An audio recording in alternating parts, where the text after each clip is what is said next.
What's good in the hood, everybody? Welcome back to Clown Questions, the show where there are no dumb questions. I'm your host, Matt K. Maurer, and today I'm asking the question, where will Jimmy Butler get traded? In addition to that, we will have a mega show. No guests today, but I've got 2 weeks worth of stuff to catch up on, so I'm going to do a top 25 moments this week. First year interruption as usual, and probably have twice as many questions today. So longer show. It'll be just me. But yeah, I hope y'all enjoy Who's Down to Clown.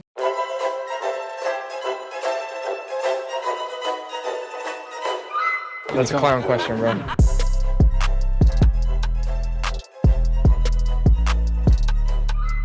So, where will Jimmy Butler get traded? I will get to that later. I'll answer that in a second. I figured I should go over a few show notes. My last podcast with Jana, I finally got the interview audio right. I had bought a new microphone. It sounded great. And then I fucked up my own audio. That was dumb. I changed the dials on this thing. I'm still learning, guys. I have podcast producer as my LinkedIn, but I'm still improving here. And I owe $1 to the F-bomb jar for that F-up. I only have a 50 though. My grandma gave me a 50 for my birthday, so thanks, Granny. I'll find the change for that later, but we'll have the 50 right here as a little placeholder. But yeah, back to why I didn't have a show last week. It's been kind of a rough couple of weeks, just with my family. Long story short, I don't want to go into too much detail. I don't know if my mom would even really want me to talk about it, but I kind of, I don't know. I would feel weird not bringing it up because I hadn't missed a show. I had done a show every single week, and last week I didn't do one. But long story short, my mom had an organ transplant. That's as much detail as I'll go into, but the surgery went well, and it's a long road to recovery for her, but we think she'll make a full recovery. So we're really grateful for everything the doctors have been doing, and thank you so much for all the well wishes and prayers, and we had what we're calling a Christmas miracle. So yeah, we're really grateful. My mother's health has been improving. So yeah, thank you for all the thoughts and prayers there. And then in addition to that, we had a loss in our family. My uncle Paul passed away. He had brain cancer. So really tough couple of weeks.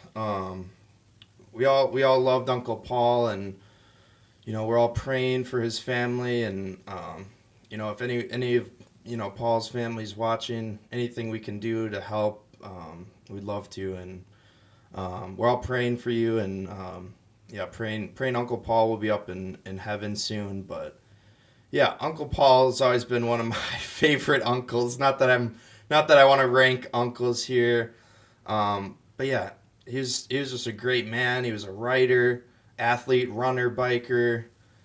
He was awesome, and he had a couple alter egos. We used to call him Uncle Diaperhead. Not sure where that started. I don't know who. I think Jana might have invented Uncle Diaperhead, but he was well known for his alter ego as commissioner of our fantasy football league. We called him Master P. And yeah, I think Master P is kind of who got me into fantasy football. What was it, 12, 13 years ago? And I don't know, he kind of inspired me to start a fantasy league of my own. That one's 11 years running now. By the way, Dr. Jones has won 7 out of 11 of those. But yeah, we love Uncle Paul. He's in a better place right now, but yeah, it's tough.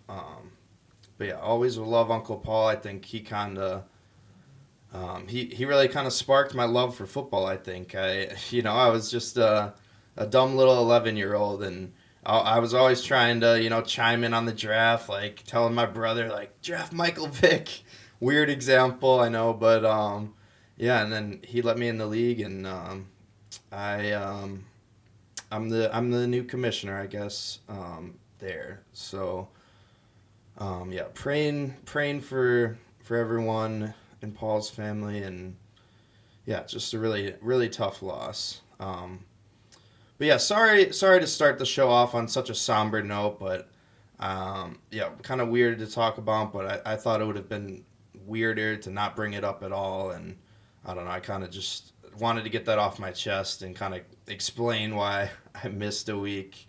I don't like missing weeks, but family comes first. So here I am with the mega show. So on a lighter note, Uncle Paul was a Marquette fan, but I'm a Wisconsin fan. On a lighter note, yesterday Wisconsin set the Big Ten record for points, 116, and three-pointers, 21, in their blowout of Iowa. They beat Iowa by 31 points, so really excited for the Badgers. Think we're going to have a good season, much better than last year when we got cooked by James Madison. But I don't know. That's just a fun stat. They set the Big Ten record for points and threes in the same game in a blowout of I would assume a half decent Iowa team. But let's get into the show. It's a little too early for college basketball, a little too early for NBA too, but not too early for the NBA drama. So back to my question: where will Jimmy Butler get traded? My original question was, will Jimmy Butler get traded? I had to change it to where will he get traded because initially the Heat said, "Oh, we're not going to trade him," but now it's at the point where Jimmy Butler is kind of forcing their hand. He kind of said publicly, I'm happy in Miami. I like living here, but I'm not happy on the court. So he's like, I love living in Miami. I just don't love playing for the Miami Heat. So a trade seems very imminent. There's been quite a saga. He got into some Twitter beef with Shams Charania, and said Shams was talking crazy about him and all this trade. Looks like maybe Shams was right. Shams or Shams. I got to learn how to say that. But yeah, he will definitely be traded at some point, I would assume. And the interesting part is he actually just got suspended. The Miami Heat suspended him 7 games for conduct detrimental to the team. 7 games seems extreme, but I understand the suspension. They're like, hey man, you can request a trade, but don't put us on blast in the post-game interviews. But yeah, Butler has formally requested a trade. Like I said in that interview, he wants to play, and I'm quoting him here, quote, anywhere but Miami, end quote. He continued to say, I want to get my joy back playing basketball, wherever that may be. We'll find out pretty soon here. So clearly, he will not be on the Miami Heat for too much longer. Here's a tweet from Shams. I have the National Basketball Players Association will soon file a grievance to dispute the Miami Heat's 7-game suspension of Jimmy Butler. The grievance process is lengthy, however, and will likely not stop suspension. I understand the appeal to this suspension. 7 games, I think, seems extreme, but I don't think it's absurd to say that Jimmy Butler's conduct has been detrimental to the team. It's undoubtedly caused a lot of turmoil within that organization. So they're going to ship him off, but I didn't even answer the question yet. Where will Jimmy Butler get traded? You probably know where I'm thinking. Los Angeles, baby. And I'm not talking Clippers. Jimmy Butler, I think, will get traded to the Los Angeles Lakers. Now, the Heat did say they wanted to receive a win now piece in the trade. I noticed today that I guess the Suns offered Bradley Beal, but they said no thanks. Bradley Beal, good player. We don't want that contract. I think Bradley might have somewhere around a max deal. It's not like Jimmy Butler's contract is a walk in the park either. But yeah, put Jimmy Butler on the Lakers. I'm trying to think about the win now piece we would trade for him. It would have to be like Austin Reeves or Rui Hachimura. I don't even know if they would do it for that. I love Austin and Roy. I don't want to trade them, but big three of AD, Bron, and Butler. I think that team could maybe win LeBron's final championship, maybe get Bronny James Finals MVP. But yeah, that's all I got to say on that. Jimmy Butler, you are a Los Angeles Laker, which leads me to my next question. Are the Lakers back? Absolutely, bro. I've been talking about it basically to every Bucks fan. I'm like, you guys want D'Lo? Y'all want D'Lo? We'll trade you D'Lo. I hate to hate on D'Lo because he's a good player, but he's streaky, man. He'll either go 7 from 10 from 3-point or 1 from 10. So I don't know. You don't like to see players get traded, but you do like to see your team improve here. So the Lakers actually ended up trading D'Angelo Russell, Maxwell Lewis, and 3 second-round picks to the Brooklyn Nets in exchange for Dorian Finney-Smith and Shake Milton.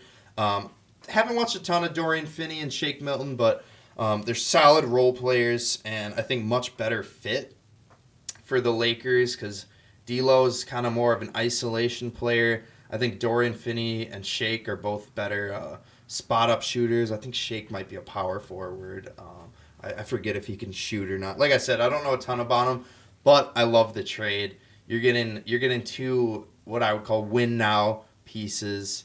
But yeah, D'Angelo Russell's career arc is crazy. It's almost a circle. So he got drafted to the Lakers in 2016.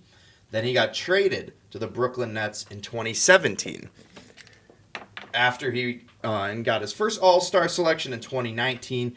In the 2019 offseason, he joined the Golden State Warriors via a sign and trade deal, and then he was traded to the Minnesota Timberwolves. This guy gets traded all the time in 2020. And then 3 years later, he was traded back to the Lakers at the 2023 trade deadline.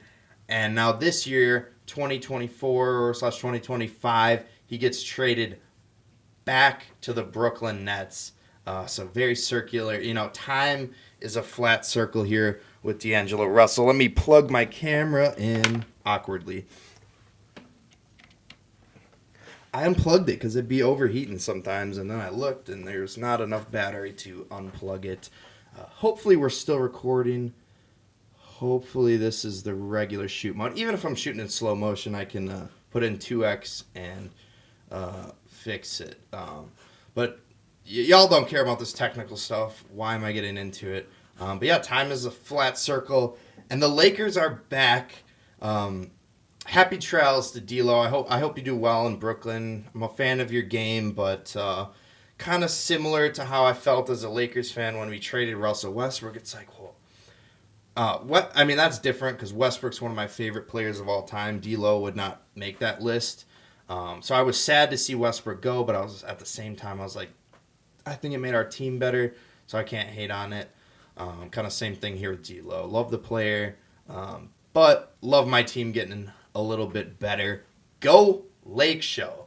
Continuing on with some more NBA. 3 NBA, questions to start the show. We got a bunch of football on. What are we talking about? But let's ask, who won the fight? There was actually 2 different fights. And a lot of suspension. So Najee Marshall and Yusuf Nurkic got into a fight, I think 2 weeks ago. The NBA ended up suspending the Mavericks' Najee Marshall for 4 games and Phoenix's Yusuf Nurkic for 3 games after their fight Friday night when Nurkic struck Marshall in the head and then Marshall threw a punch. P.J. Washington was also suspended 1 game for his role in the incident. And according to the NBA, following the on-court incident, Marshall attempted to further engage Nurkic in a hostile manner in the corridor outside the locker rooms. I don't know who remembers that hilarious story with, I think it was Chris Paul maybe, or I forget what 2 teams. I think it was Clippers and Rockets maybe during the playoffs, and they were like, meet us in the tunnel, and they wanted to have a full-out brawl. The inside the NBA guys were just cackling at this. They're like, they didn't really fight. They were just, it's like 2 dogs on the other side of a fence. You're just barking at each other. But You're not gonna throw any punches there. But I don't know if there was any punches thrown in the corridor, but there were some punches thrown in the game. As for the other fight, well, so who won that fight? I'm going to give that fight winner to Najee Marshall. Whoever gets suspended the most games, I think, is who wins the fight, because that means they got the best lick, the best punch. They threw the first one, or maybe the last one. So Najee Marshall wins that fight. And as far as the other fight, we had a fight between the Rockets and the Heat. I think Amen Thompson won this fight.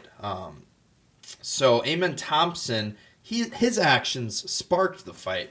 He got suspended 2 games without pay, and Miami Heat guard Terry Rozier has been suspended for 1 game.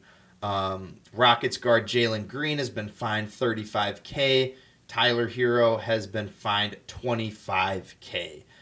Amen Thompson clearly won this fight. As my good friend, one-time guest, Dom Sirianni so eloquently put it, 14 got bitched, which is facts. Amen just kind of pushed him to the ground. It didn't look like it took a whole lot of effort, and Hero just flailed to the ground. It's like, yeah, Amen won the fight, but it was kind of a cheap shot. Who knows? Maybe Hero flopped to get the technical or whatever. But 14 did get bitched, as Dom put it. But I don't know. In my opinion, Amen only started that fight because Tyler Hero dropped 26 points on his head. So yeah, Amen, you won the fight, but I think Tyler Hero got the last laugh. I forgot who won that game, but you clearly couldn't stop Tyler Hero, so you resorted to violence there. Speaking of resorting to violence, let's move on to some NFL. Are the Browns cooked? Yes, absolutely. They're about to play the Baltimore Ravens. I think the Ravens are 20-point favorites. I think that's the biggest spread I've seen in an NFL game maybe ever. I don't remember the last time I've seen that big of a spread. That's absurd. And there's a couple of reasons for it. The main reason, they're tanking. They're not starting Jameis Winston. But they're cooked for other reasons. So the Browns and Deshaun Watson have agreed to restructure the contract in order to save cap. It's like, okay, great. Maybe get some more players. Don't let Deshaun Watson bleed out all your money. Let me have Tom Pelissero and Ian Rappaport break it down, because I will never understand the salary cap. It makes no sense to me. It's confusing. We don't even have fiat money anymore. I'm sorry, we don't have to get into the Federal Reserve. Let's just go into Tom Pelissero. This is what he said on X. The adjustment to Deshaun Watson's contract doesn't impact his $73 million cap number in 2025, which can happen later. It lets the Browns spread the cap hit at the end of his contract, which expires after 2026. A strong sign. Watson will be in Cleveland for 2 more years at least. Here's what Ian Rappaport had to say. One note that should have been clear: Deshaun Watson's fully guaranteed sum of $92 million over the next 2 years remains unchanged. He has not given up any guaranteed money. Ugh.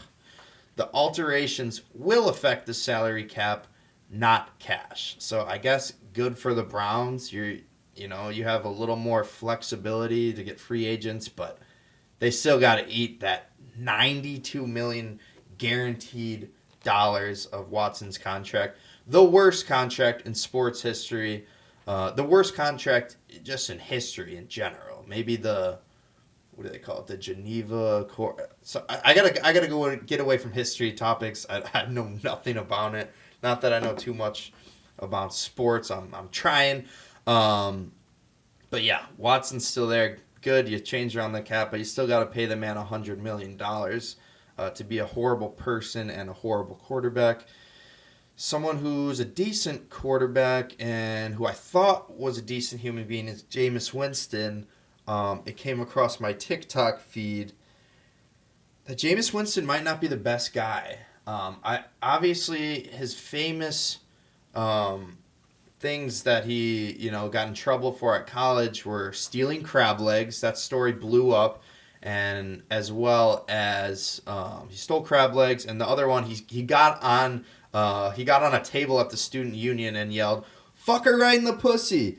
There's another $1. I'll break this 50 in a second.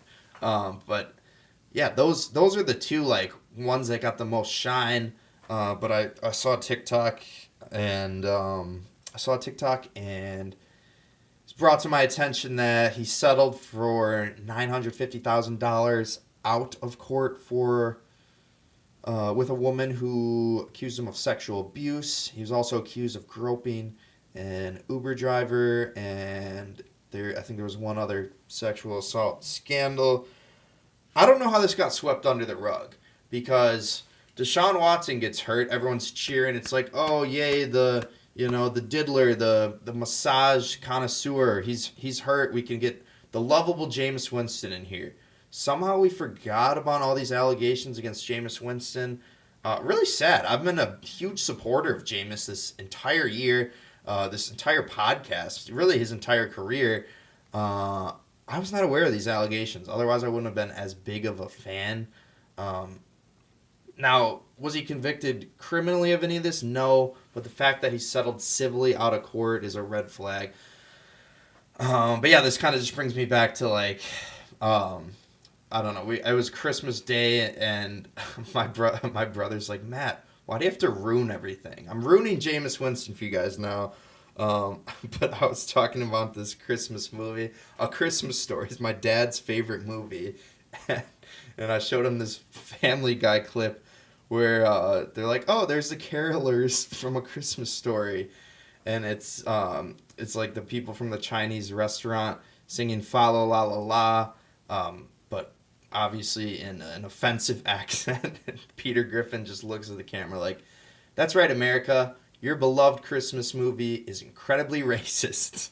My brother's like, why do you always ruin good things? It's a great movie, but that part is kind of racist. So I'm sorry, guys. I hate to ruin Jameis Winston for you. I hate to ruin him for myself, but like three different allegations. Seems like Winston might not be the best guy. He might be reformed, but he might not deserve all this public support that everyone has been getting him and making him the most likable guy in the NFL. Sorry to ruin Jameis Winston for you guys, but that was brought to my attention, and I feel like I need to backtrack on how much I love him. If he truly is a predator, like the accusations were kind of saying he was. Let me check my phone to see if there's any late breaking news.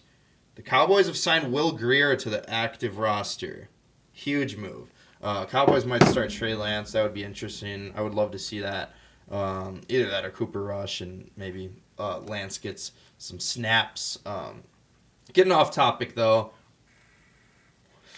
Back to ruining Jameis Winston.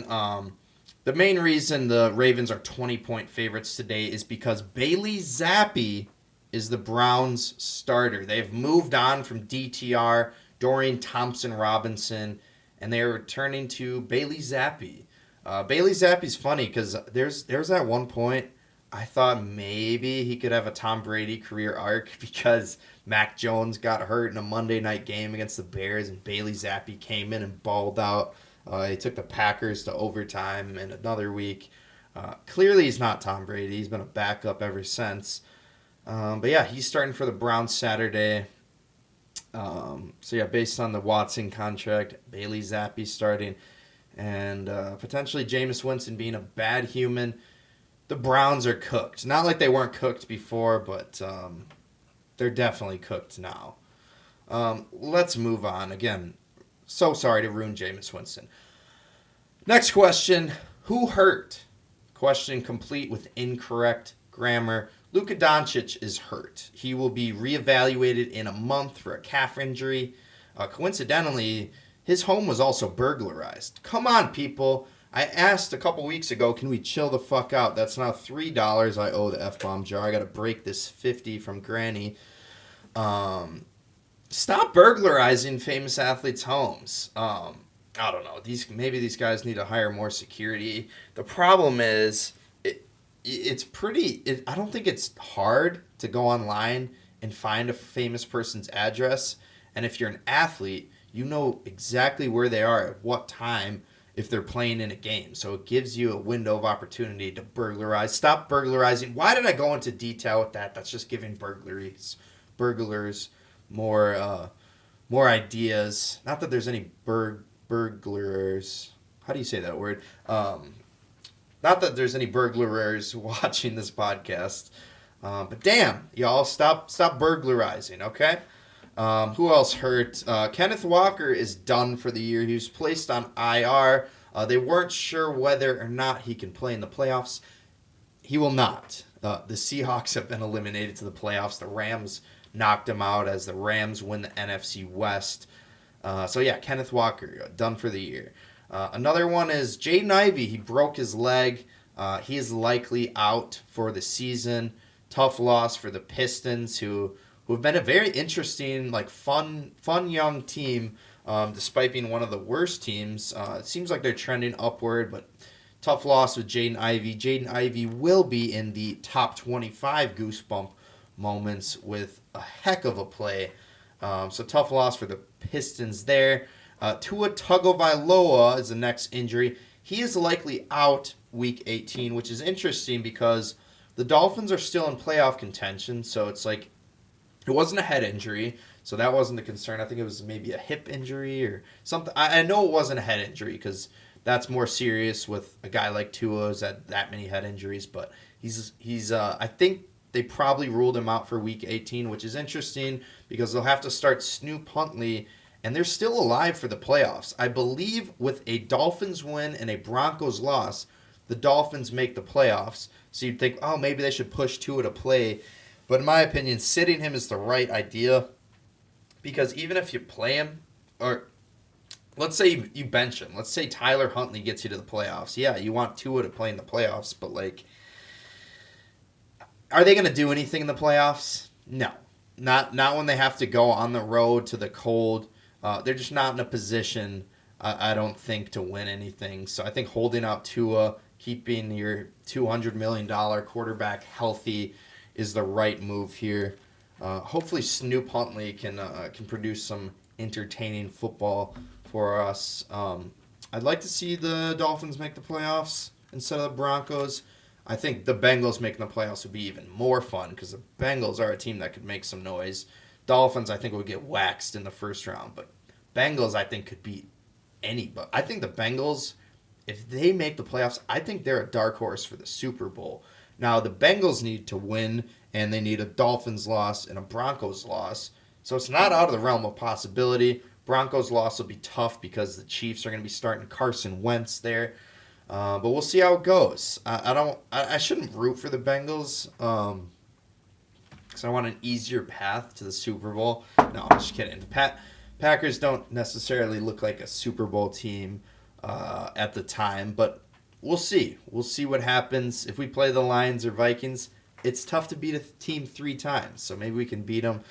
I am terrified if we have to go to Philly round 1, which is what we're slated to do at the moment right now. Hopefully that changes, but we'll see. Last injury I have a note on here is Mr. Jordan Whitehead.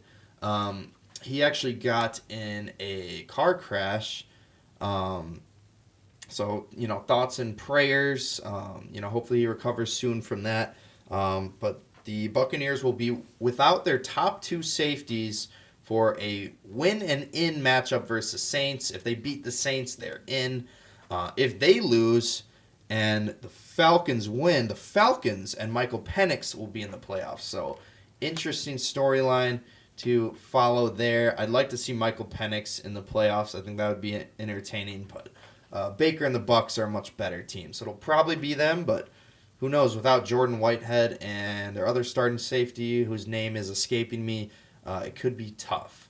Let's move on. Keep talking some NFL. Who broke a record? We got 2 records that were broken, and it wasn't Saquon's record. Saquon will be sitting out this week when he was only 104 yards shy of Eric Dickerson's record.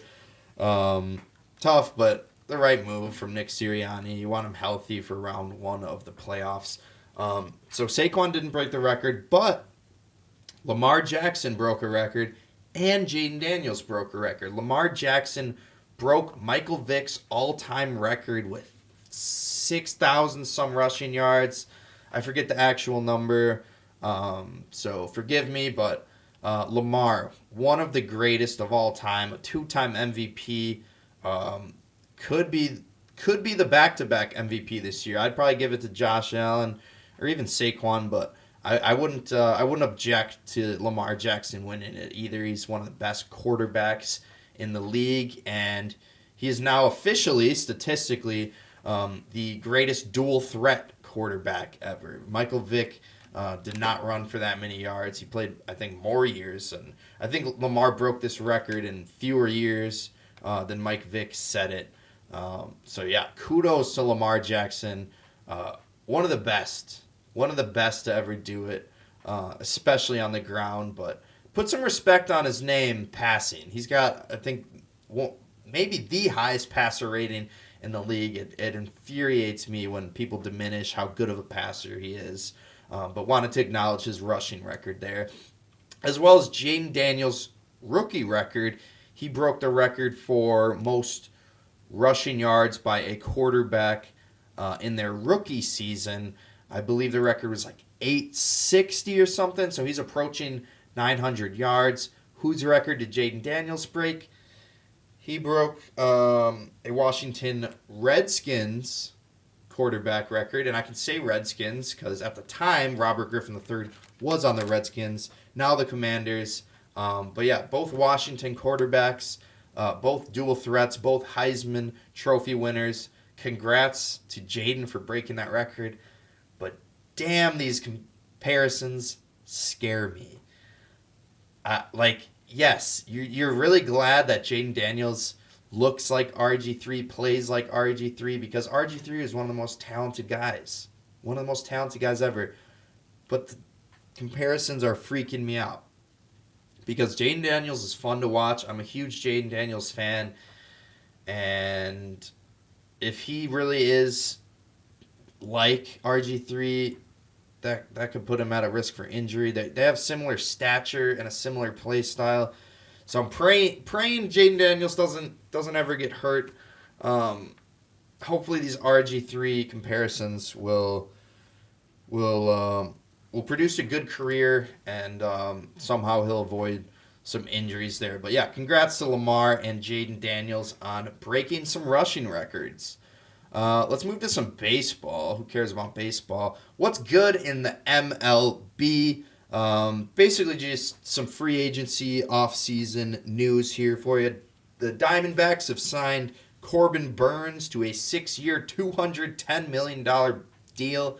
Good get for the D-backs there. I think Burnes has declined a little bit since he was in Milwaukee with the Brewers, but good signing for the D-backs. The Dodgers have signed, or maybe re-signed, Teoscar Hernandez to a 3-year, $66 million deal. That's a steal. He's only making $22 million a year. I think he won the home run derby contest last year. Not that that's significant at all. The home run derby. The King was like, it's home run contest. Stop the madness. It's only the derby for horses. No, it's a home run derby. Not that the home run derby means you're, good in regular baseball games, but yeah, Teoscar was a force last year as far as swinging the bat. Great home run hitter. Great contract for the Dodgers there. They're only paying him $22 million. Only $22 million. Moving on, we got the Astros signing Christian Walker to a 3-year, $60 million deal. Good player, good home run hitter. The Yankees have signed Paul Goldschmidt to a 1-year, $12.5 million deal. Paul Goldschmidt washed. I'm probably only saying that because he went to the Yankees. If he went to the Brewers, I'd be like, heck yeah, dude. But he's on the Yankees, so washed. Josh Naylor has been traded to the Diamondbacks. Another good get for the D-backs there. Good little first baseman, home run hitter. Moving on, Jock Peterson signs with the Rangers. Okay, moving on. Walker Buehler signs with the Red Sox. Great pitcher. He just won a championship with the Los Angeles Dodgers. I believe he might have been injured, but one of the better pitchers in the league, so good get for the Sox. Shane Manea has re-signed with the Mets. Kutch has re-signed with the Pirates. Shout out Andrew McCutchen, one of my favorite players of all time. And this is someone who I had not heard of, but Hae-Seong Kim, hopefully I pronounced that right, has signed with the Dodgers from the KBO, the Korean baseball organization. He had been playing professionally there for a number of years, but he will sign with the Dodgers. Don't know a ton about Hae-Seong Kim. Really nothing about him. All I know is that he played professionally in Korea. But Hae-Seong Kim, not to be confused with Ha-Seong Kim, who was on my fantasy baseball team. But I don't know. The Dodgers have been on a roll. Whoever their GM is, he's been cooking ever since that Ohtani deal. So Dodgers are going to be a force. Dodgers could easily go back-to-back. Someone who won't go back-to-back, or even back, this man will never win a championship, and he proved it to me in the college football playoffs, Curt Cignetti. So here's my question. Is Curt Cignetti a pothead? His name suggests that maybe he's a cigarette smoker. Great pun there, Cignetti. You'd think he's a cig guy, cigs inside. His name suggests he's a cigarette smoker, but his actions suggest he's a pot smoker. This infuriated me so much. I'm not going to recap all the college games. I'll make my semifinal picks. I usually do more of news than game recaps, but this game drove me crazy. The first round college football playoff matchup between Notre Dame and Indiana. Indiana lost 27-17. The game really wasn't as close as it looked because, a lot of those, I think 14 of those points were garbage time touchdowns in the final 3 minutes of the game. So really Notre Dame dominated, but I think Indiana might have had a chance had Curt Cignetti made two crucial decisions.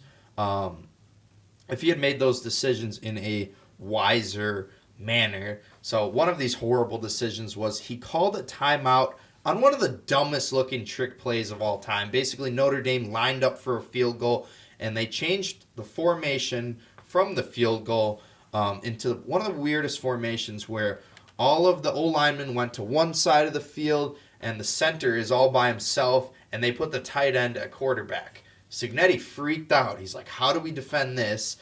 He calls a timeout. The ball did get snapped, the play got ran, and Notre Dame got stopped short. So it should have been a turnover on downs, but Cignetti called a timeout because he's like, I don't know, guys. The center and the tight end at quarterback, I don't know I don't know how to defend it.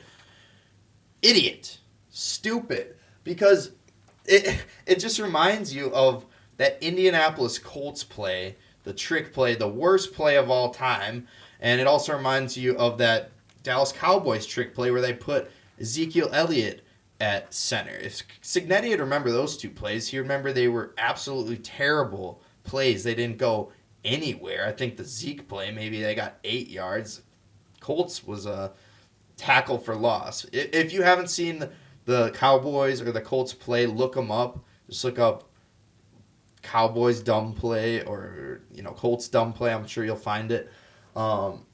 Two of the worst plays ever. If Cignetti had kept that in mind, he would know you don't have to call a timeout to figure that one out. And also, why call a timeout? Because they're not going for it. They're like switching from a field goal to going for it with their tight end at quarterback. Just let it play out, man. If you call a timeout, they're not going to run that again. Let it play out. Should have been a turnover on downs. Instead, Notre Dame ends up getting a field goal here.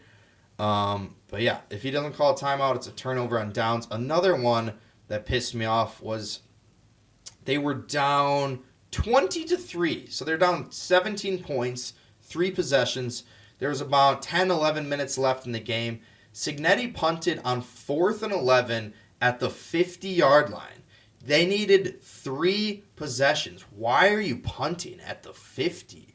Are you crazy? And not to mention, after that punt, Notre Dame went on to chew up 5 minutes of game clock on that touchdown drive. So 5 minutes of game clock. Now the score's 27-3. You gotta go for it then.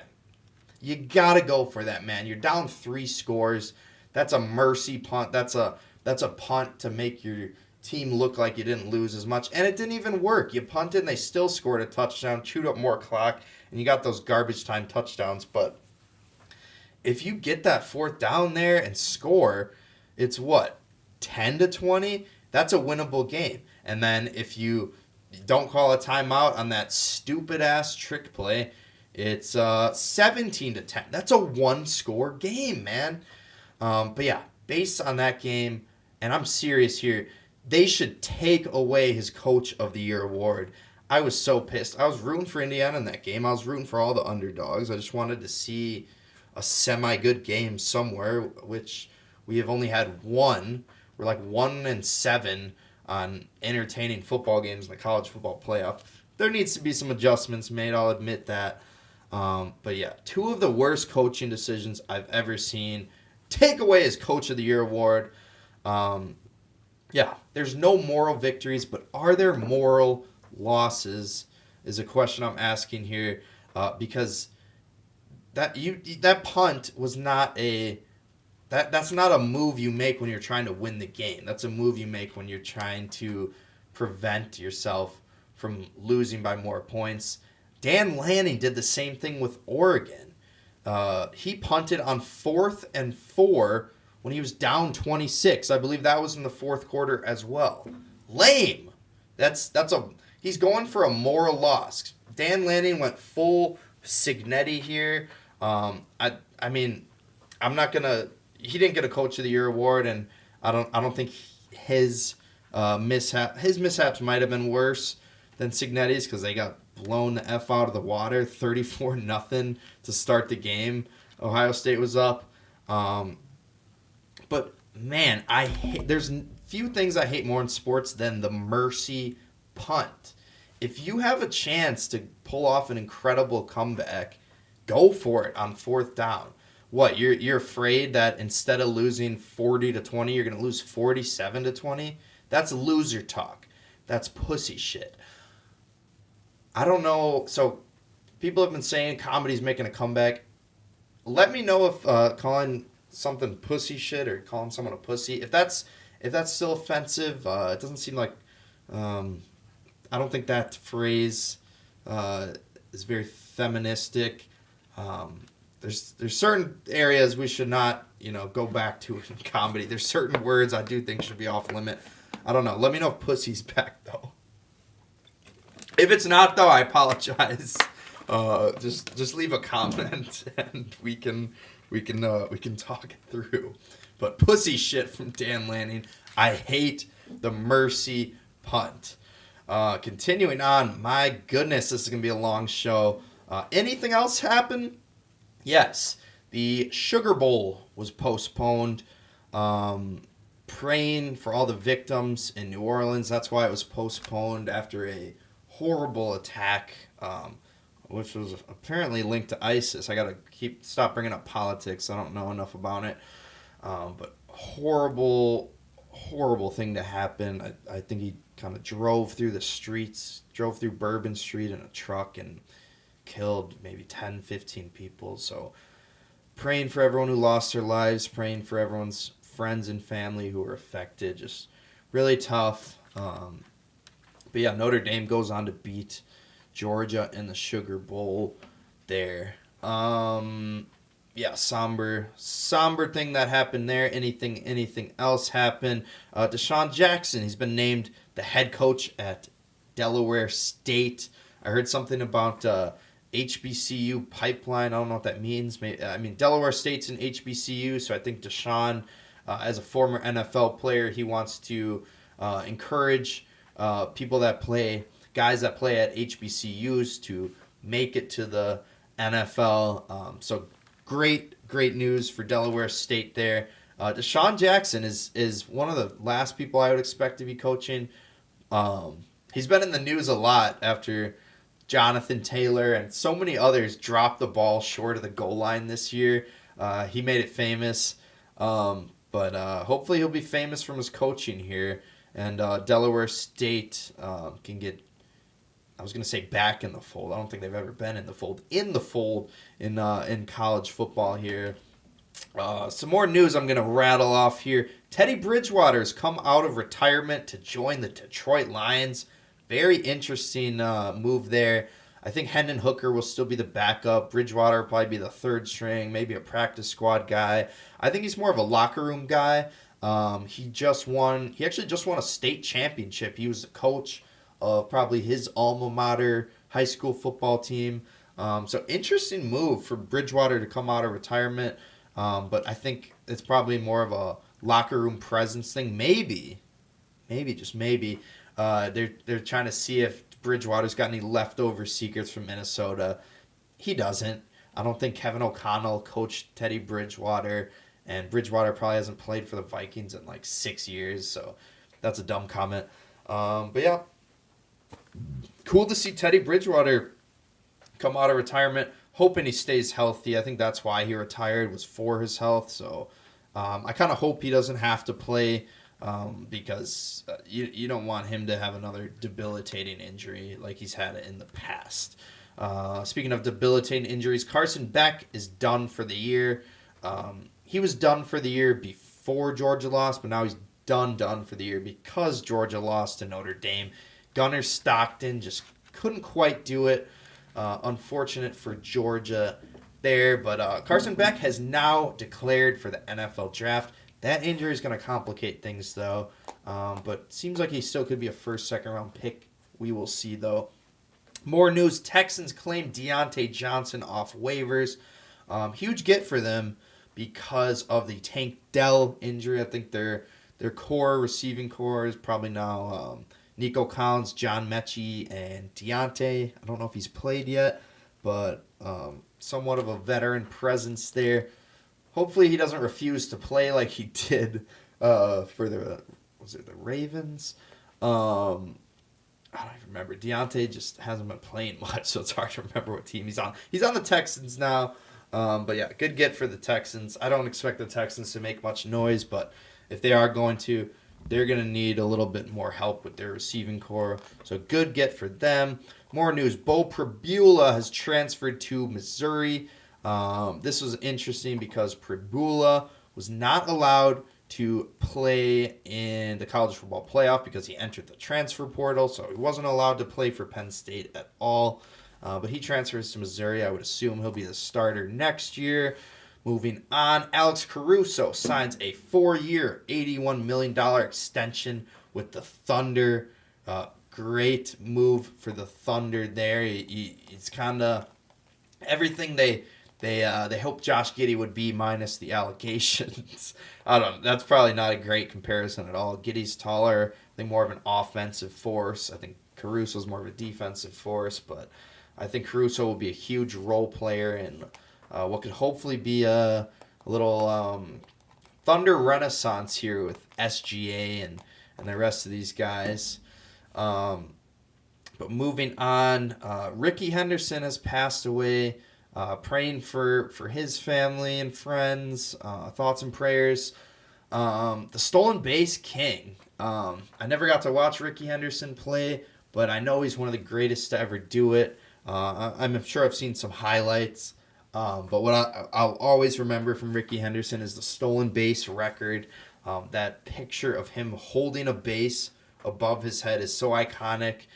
You've never seen someone do that. He's a stolen base leader, and he might be one of the only players to actually steal a base. He stole the base and said, "I'm taking this home." So yeah, rest in peace, Ricky Henderson. Last, anything else happened? Bullet point. The Bulls are retiring D Rose's jersey next year. They will be retiring number 1. And I think I said this in a past episode, but ladies, if you ever want to see your man get emotional, just ask them about D Rose's prime. Just ask them about prime Derrick Rose. They will launch into a beautiful soliloquy on someone who could have been one of the greatest of all time. And clearly the Bulls do think he is one of the greatest of all time if they retired his jersey there. I had a thought and I lost it. What was I going to say? It's tough. Don't you hate when you lose your train of thought? This podcast is far too long. Let me speed it up. Last question for y'all. Why was Mike Brown fired? I should have done more research in this because I don't know why he got fired. I don't know if anyone knows why he got fired. Apparently got fired over the phone, which I'm sure he was not happy about.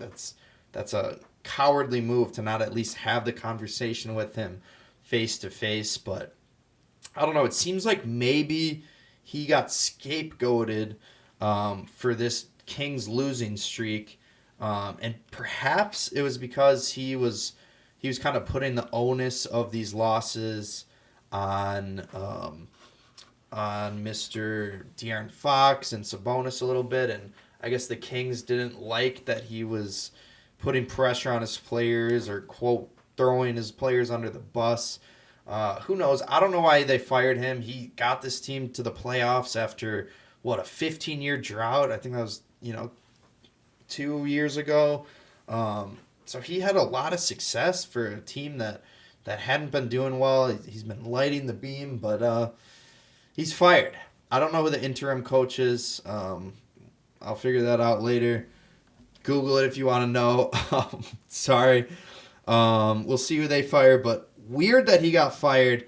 And that's why this 2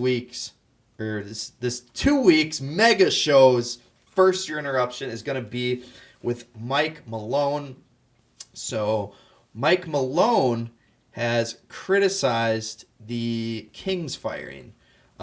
He did not evidently like the fact that the Kings fired Mike Brown, nor the fact, nor how they fired Mike Brown.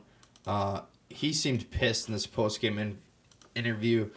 He seemed pissed that they fired Mike Brown. Mike Malone is, of course, the Denver Nuggets head coach. And yeah, I don't understand this Mike Brown firing. That's why my answer to it was I don't know. I think they're just scapegoating him, which seems a little early to do that. And Mike Malone definitely thought so too. So here's first year interruption with Mike Malone, the Nuggets head coach, and his thoughts on the Mike Brown firing. Thoughts on the firing of Mike Brown? Awful. Yeah, awful. And the reason I say that, Matt, is so we're going into a meeting this afternoon. And, the good thing about me is that I'm not on social media. I'm not aware of what's going on outside these walls sometimes. I've had an office with no windows for 10 years. It's probably taken off 6 years of my life. And I go into the meeting, and the coaches say, "You hear about Mike Brown?" And I said, "Why? What happened?" And they said he got fired.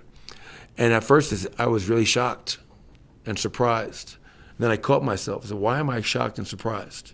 For two reasons. One, because as an NBA head coach, ultimately, you're going to get the blame. When they win, it's going to go to Sabonis and Fox. When you lose, it's going to go to Mike Brown. That's the way it works. And two, who he works for.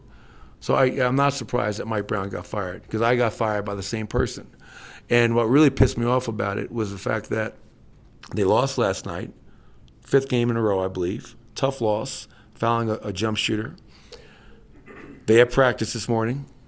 He does his post-game media, and he's in his car going to the airport to fly to L.A., and they call him on the phone. No class, no balls. That's what I'll say about that. Thanks, everybody. No class, no balls. Well said by Mike Malone there. I couldn't have said it better myself. That's why I picked Mike Malone for the first year interruption. Pussy shit. I need to check with the cultural zeitgeist to see if pussy is back as an insult. I don't know. It might be a misogynistic sentiment. So please let me know. I'm not trying to be PC, but I don't want to offend anyone. I'm trying to make people laugh. Hopefully I've been doing that a little bit. We'll see. But yeah, no class, no balls. Firing him over the phone right when he's going to hop on a flight. And that's kind of what Mike Malone was saying. He's like, if they win, they give the credit to Sabonis and Fox. If they lose, it's on Mike Brown. And I guess the Kings didn't like that he was, kind kind of giving De'Aaron Fox a little shit, kind of saying like he needs to play better. But yeah, Malone said he wasn't shocked that they fired him because he got fired by the same guy. So, weird firing. If anyone has more information on the Mike Brown firing, please let me know, because I genuinely don't know why he got fired.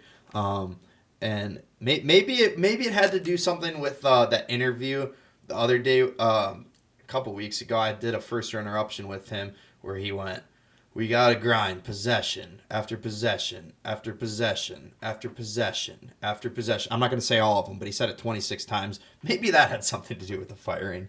But who knows?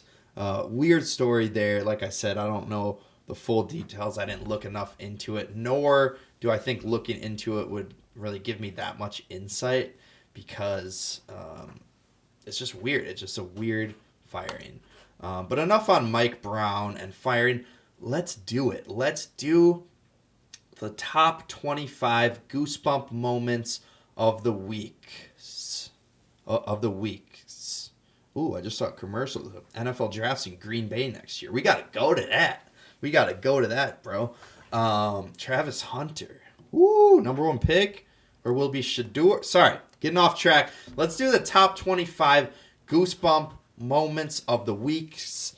Starting off at number 5, we have a classic Mike Breen call, blocked by James. Here's LeBron James with a clutch Christmas Day block. Under a minute remaining. Wiggins drives, goes right at Reeves. Layup blocked by James. Green gets it. Schroeder at 3. It's good. Number 24, South Florida wins the Hawaii Bowl in 5 overtimes. Walker Egan moving to his left, crosses body. It's incomplete and it's over.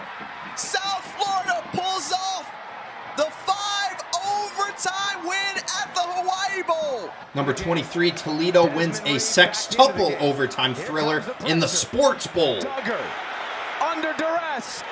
Incomplete. Yeah, sports. And there are no flags. Toledo wins it in 6 OTs.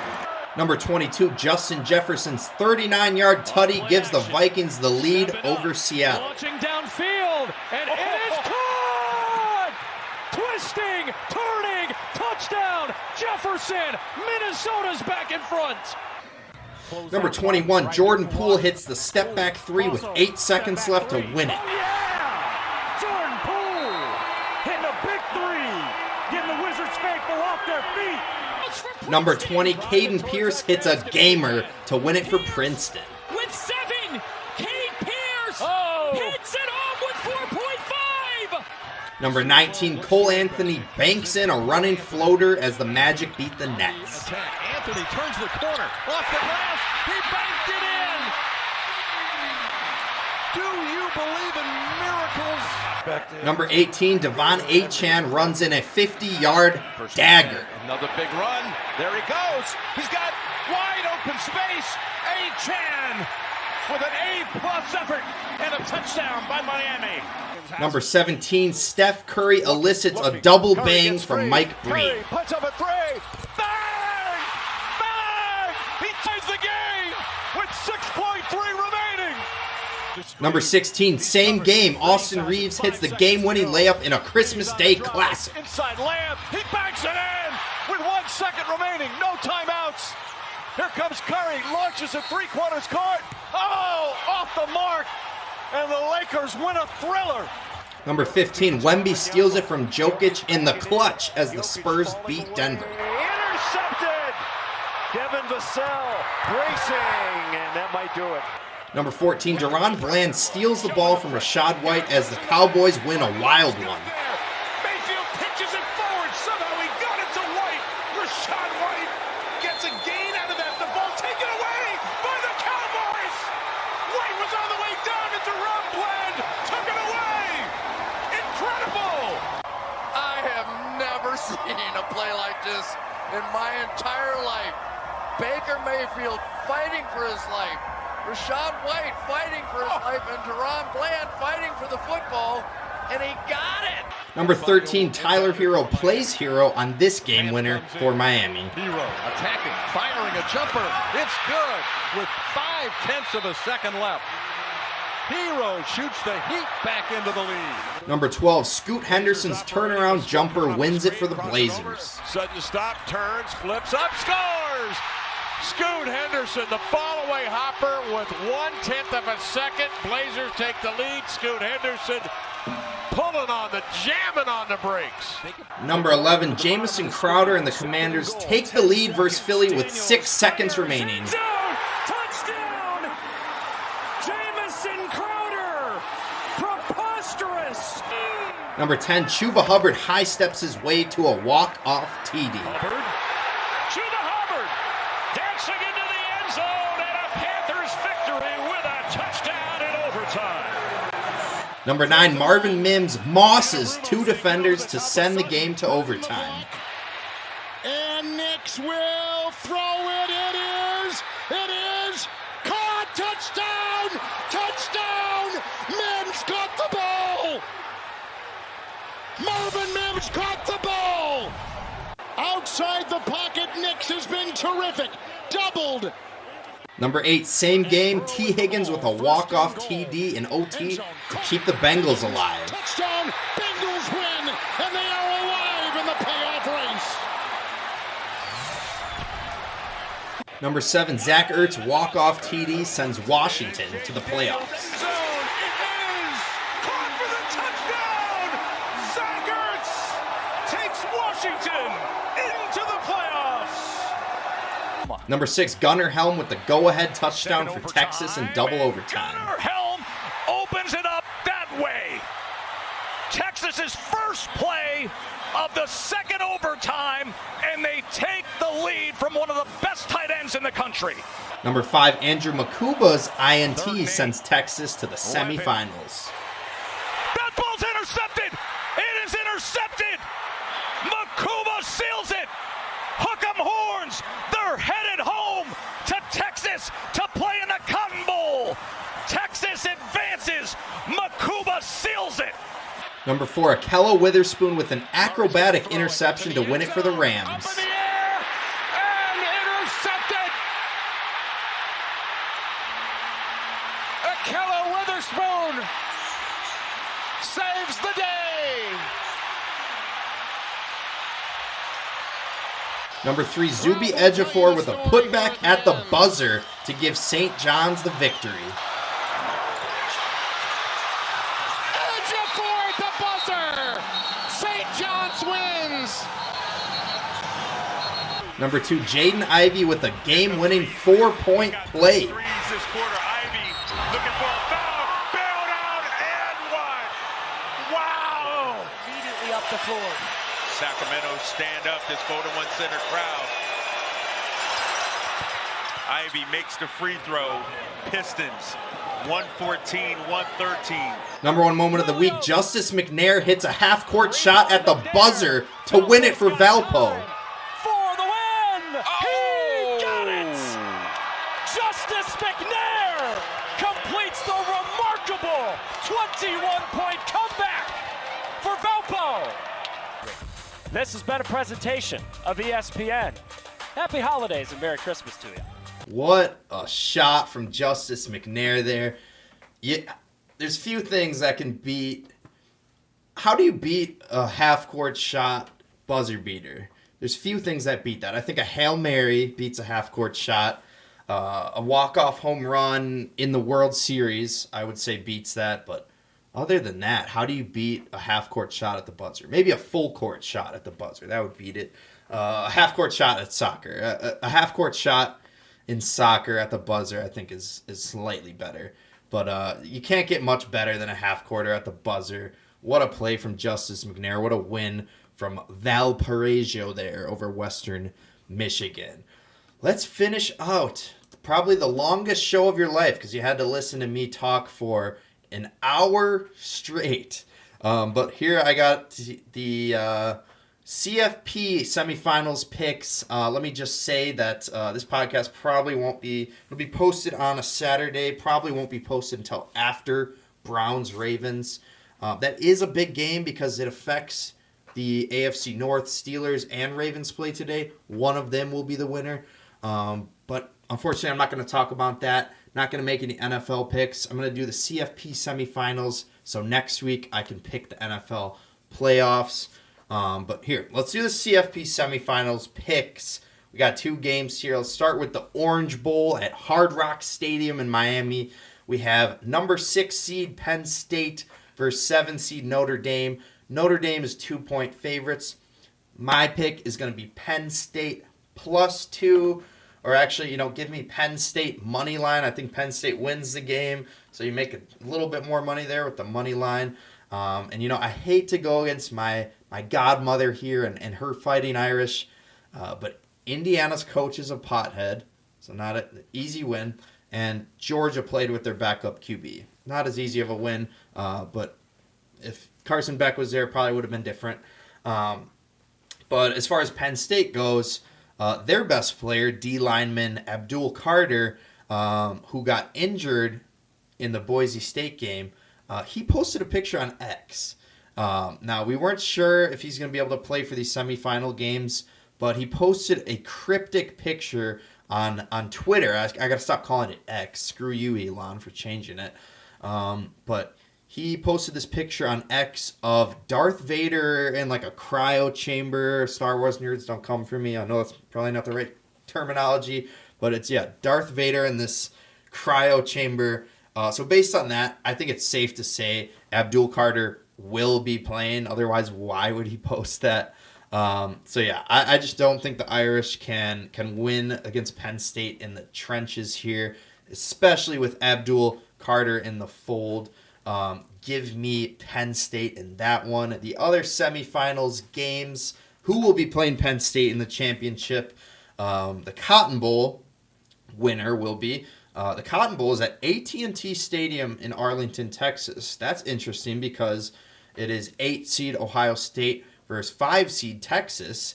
I don't know how far Arlington is from Austin, but I would assume it's only a couple hour drive, much closer than Columbus is to Arlington. So you would think maybe Texas has a little bit of a home crowd here. Tough to say, but evidently that home crowd is not affecting how Vegas is looking at this game because they have Ohio State as 6-point favorites. That's going to be my pick as well. Actually, I don't know if they can cover. So I'll take Ohio State money line. I think Texas does cover. I think Ohio State wins a close one. I guess that means my pick is Texas +6 because that does make you more money than Ohio State money line.